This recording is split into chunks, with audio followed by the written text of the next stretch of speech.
सुभद्रा योजना को नहीं आसिला आउ गोटे बड़ अपडेट ये अगस्ट मास 15 तारिख में आसवाक जाऊँगी एसओपी क्यों मैंने आवेदन करेंगे और क्यों मैंने बाद पड़े या छड़ा यार वेबसाइट कौन रही सरकार तरफ जारी है आउ एक बड़ घोषणा तो आसतु डिटेल्स जाना पूर्व जदि आप चैनल को नुआ देखुं आम चैनल को एवं सब्सक्राइब करते एमती नुआ नुआ इनफर्मेटिव वीडियो देखा स्वाधीनता दिवस में आसो सुभद्रा एसओपी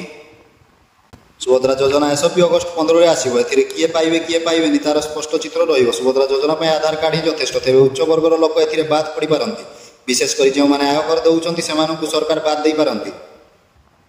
तेज अगस्ट 15 एसओपी आसवा पर सुभद्रा योजना को नहीं चित्र आहरी स्पष्ट हम बोली उपमंत्री प्रभाती परिडा से कहते सुभद्रा योजना बजेट 10,000 कोटी टंका थिले मध्य आवश्यक पड़े यह बढ़ी पारे आसंता सेप्टेम्बर 17 तारिख राज्य में यही योजना लागू हो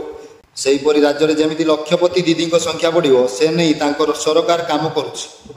मिशन शक्ति माँ मानक दुबई बुलाई नेले विकास होजीवनी से एक्सपोजर विजिट उपर अधिक गुरुत्व दिज्व स्कूटी नहीं मिशन शक्तिर महिला माने पस्ताउछंती गत सरकार से ऋण भार बढ़ाई देछि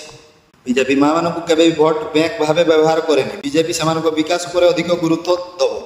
मिशन शक्ति केबे बंद हेनी पर्यटन विकास सरकार अनेक पदक्षेप नौ गत थर इकोरी ट्रेड रे अनेक बाबू को बिना पैसा विलास बेसन कथा सामना को आसी एथर से सब बंद हम बोली उपमंत्री प्रभाती परिडा कहते तेज आपण मैंने सुभद्रा योजना आवेदन करने चाहूँगी ताहले जानी रखु ये अगस्ट 15 आसवाक जाऊँगी यार एसओपी यार गाइडलाइन जो थी कि आपण मैंने किए आवेदन कर किए आवेदन कर यार वेबसाइट कौन रहा कि डिटेल्स आप जापर तो ये अगस्ट 15 सुधा आसवाक जाऊँगी एसओपी।